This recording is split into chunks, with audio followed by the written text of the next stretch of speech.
ছাত্র জনতার রক্তের বিনিময়ে পাওয়া জুলাই স্মৃতি জাদুঘর। অথচ এই আবেগকে পুঁজি করে শুরু হয়েছে হরিলুটের এক নয়া অধ্যায়। প্রায় ১৩০ কোটি টাকার এই মেগা প্রজেক্টের থরে থরে সাজানো দুর্নীতির পাহাড়। দৈনিক কালবেলার অনুসন্ধানে উন্মোচিত হয়েছে এমন এক ভয়াবহ চিত্র, যেখানে উদ্বোধনের আগেই লোপাট হয়েছে কোটি কোটি টাকা।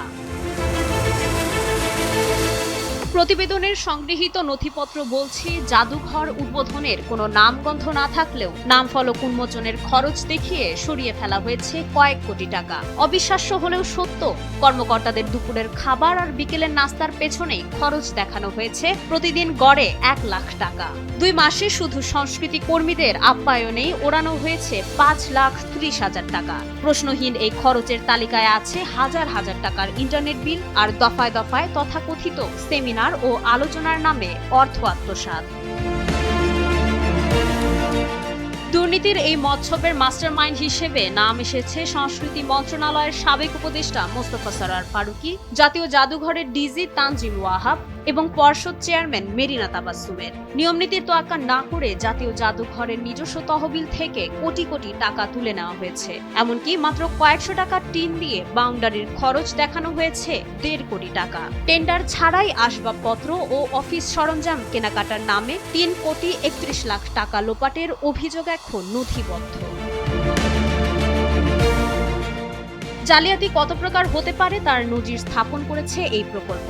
মাস্টার প্ল্যান তৈরিতে ৫,৪৩,০০,০০০ টাকার চুক্তি হলেও পকেটে ভরা হয়েছে অতিরিক্ত আরো লাখ লাখ টাকা। ৫,২৩,০০,০০০ টাকায় বানানো হয়েছে ১৯টি ডকুমেন্টারি। শুধু প্রতীকী আয়নাঘর বানাতেই খরচ দেখানো হয়েছে ১,৭০,০০,০০০ টাকা। চলতি বছরের জানুয়ারি ও ফেব্রুয়ারিতে কোনো অনুষ্ঠান ছাড়াই প্রধান উপদেষ্টার উদ্বোধন দেখিয়ে শ্রম ও স্টেশনারি খাতের নামে পকেটস্থ করা হয়েছে বিপুল অর্থ।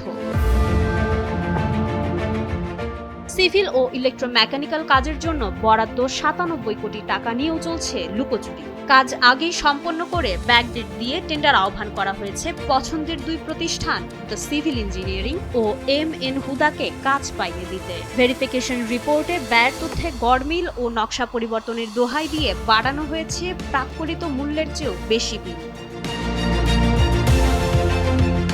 সংসদে জুলাই গণ অভ্যুত্থান স্মৃতি জাদুঘর বিল পাশ করে সংস্কৃতি মন্ত্রীকে এর প্রধান বানানো হয়েছে। ২৪-এর স্মৃতি রক্ষার এই স্থানটি কবে স্বচ্ছতার আলো দেখবে, সেটি এখন বড় প্রশ্ন। মাইশা মালিহা, সময়ের আলো।